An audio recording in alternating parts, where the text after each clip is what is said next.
What are the things that you fear that's been keeping you from living your dream? That's been keeping you from doing some things that you would like to do? Just think about those things. Every time your voice speaks and thinks about having something new, fear is there to squash it. Every time you want to try something new, fear is there to squash it. Every time you want to go somewhere new, fear is there to squash it. The big problem I see in the world today is that too many people are letting fear always win these inner conflicts. What if you don't do it? What if you don't chase your dreams? What if you don't stand up for yourself? What if you do not step up to the plate and take that challenge? You have no idea of the breathtaking future that's on its way to you, that's asking you, please let me through. When you decide that you are good enough, when you decide you give yourself permission to have it all, have all the love, have all the health, when you give yourself permission, it's like the inside of your champion is saying, let me out. Fear forces evolution. Fear is good. Fear are instincts. Fear is the radar that tells you what you need to do, how to exist, and what's going to keep you alive. Fear can keep you in your comfort zone. It's safe there. You know what to expect, but nothing grows there. Life happens outside the comfort zone. So let's look at how we can begin to take some steps to restructure that fear, to begin to expand our visions of ourselves, to begin to increase our self-esteem. Webster said that self-esteem means confidence and satisfaction in oneself. Look at your life right now. Whatever you've done up to this point in time, your life is working. Whatever you have produced, it came out of you as a result of the kind of person that you have become. You have to be fearless. You have to be completely fearless and have utmost belief in whatever that feeling is inside you. It's all a mindset. It's how bad you want something, and nothing tastes better than when you've earned it. There's no better feeling than when you've earned it. So just start. Stop talking about it. If not now, when? If not you, then who? Listen, someone else is starting right now. As long as you got air in your lungs, you have an opportunity to improve your current situation. So human up. Accept the challenge. Change your associations, and soon you will find yourself receiving accolades and congratulations. But first you gotta say I do to the new you and commit to a lifetime of small wins that at times will seem meaningless and pointless. Are you in a position to quit?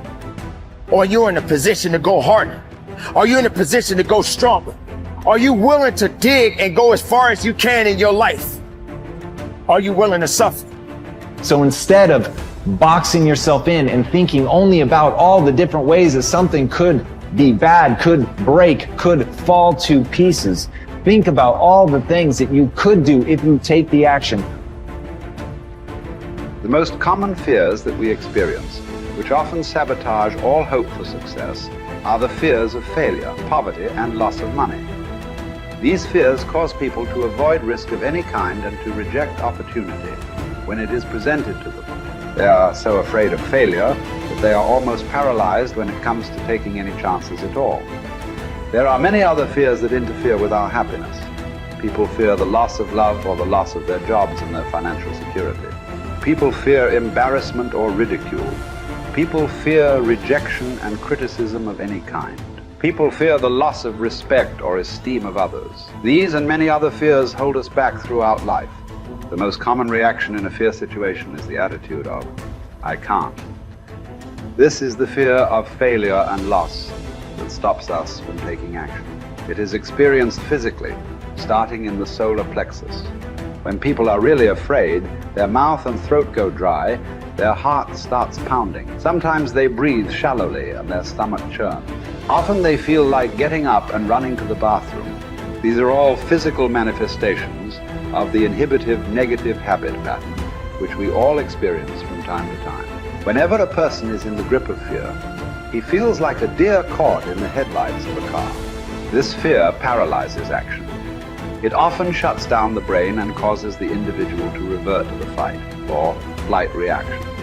Fear is a terrible emotion that undermines our happiness and can hold us back throughout our lives. Fear makes come true that which one is afraid of. Now, even if it only comes true in the imagination, we must experience the tortures of that which we fear. Tortures often as not worse than those if what we feared actually came to pass physically in our lives.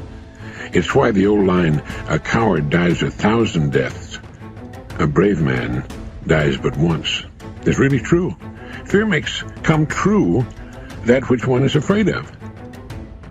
If fear of something is held long enough, it may well bring on that which we fear, but it really doesn't make much difference because experiencing the fear is the same thing. That is, as far as our mind and body are concerned, it's actually happening over and over again, doing its inevitable damage to our physical bodies. Ralph Waldo Emerson said that fear is ignorance. Whenever we're afraid of something, I don't mean the perfectly natural, normal fears that work to keep us alive, but the gnawing, unreasoning, illogical, and neurotic fear of something. It's only because we don't know the real truth about it. If we did, the fear would vanish. That would include a neurotic fear of death, the fear that we are not liked or loved, and so forth.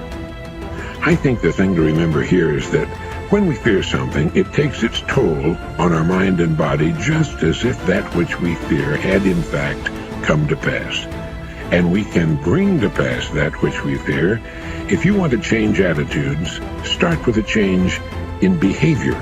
In other words, begin to act the part as well as you can of the person you would rather be, the person you most want to become. Gradually, the old fearful person will fade away.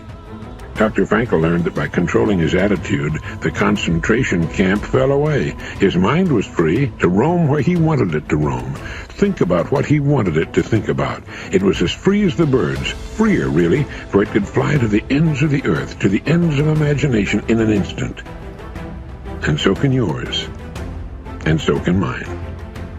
You need large amounts of self-discipline to deal courageously with all the fear-inducing events of your life. This is probably why Churchill said, "Courage is rightly considered the foremost of the virtues, for upon it all others depend." The fact is that everyone is afraid, and usually of many things. This is normal and natural. Often fear is necessary to preserve life, prevent injury, and guard against financial mistake. So if everyone is afraid, what is the difference between the brave person and the coward? The only difference is that the brave person disciplines himself to confront, deal with, and act in spite of the fear. In contrast, the coward allows himself to be dominated and controlled by the fear.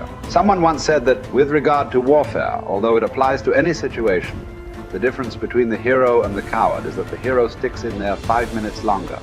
Fortunately, all fears are learned. No one is born with fears. Fears can therefore be unlearned by practicing self-discipline repeatedly with regard to fear until it goes away. Your ability to confront, deal with, and act in spite of your fears is the key to happiness and success. One of the best exercises you can practice is to identify a person or situation in your life of which you are afraid and resolve to deal with that fear situation immediately. Do not allow it to make you unhappy for another minute. Resolve to confront the situation or person and put the fear behind you. The only way to deal with a fear is to address it head on. Remind yourself that denial is not a river in Egypt. The natural tendency of many people is to deny that they have a problem caused by fear of some kind. They're afraid of confronting it. In turn, it becomes a major source of stress, unhappiness, and psychosomatic illness. Be willing to deal with the situation or person directly. As Shakespeare said, take arms against a sea of troubles, and in so doing, end them. The companion of fear is worry. Like twin sisters, fear and worry go around together. Mark Twain once wrote, "I have worried about a lot of things in life, and most of them never happen." So if you want to do something, if you've thought about something you want to do, take it head on. Decide that you're going to start looking at it, start doing research on it, start tackling it, start becoming involved in whatever and wherever it might lead you to begin to explore the possibilities in that particular thing that you're seeking so that you can begin to learn all you can about it. Decide that you're going to face it, that whatever shortcomings you have, that you're going to strengthen yourself there. Whatever training that's required, that you're going to go get that training, that you're going to get started right now. George Washington Carver would say, do what you can, where you are with what you have, and never be satisfied. S.B. Fuller used to say, and you heard Joe Dudley talk about, always strive to be more than that which you are. Yeah, don't get satisfied with yourself. Always know that wherever you are, you can enjoy more, that you deserve more. But most people, you know what they do? Most people go through life quietly and safely, tiptoeing to an early grave. Find out what it is you want and go after it as if your life depends on it. Why? Because it does.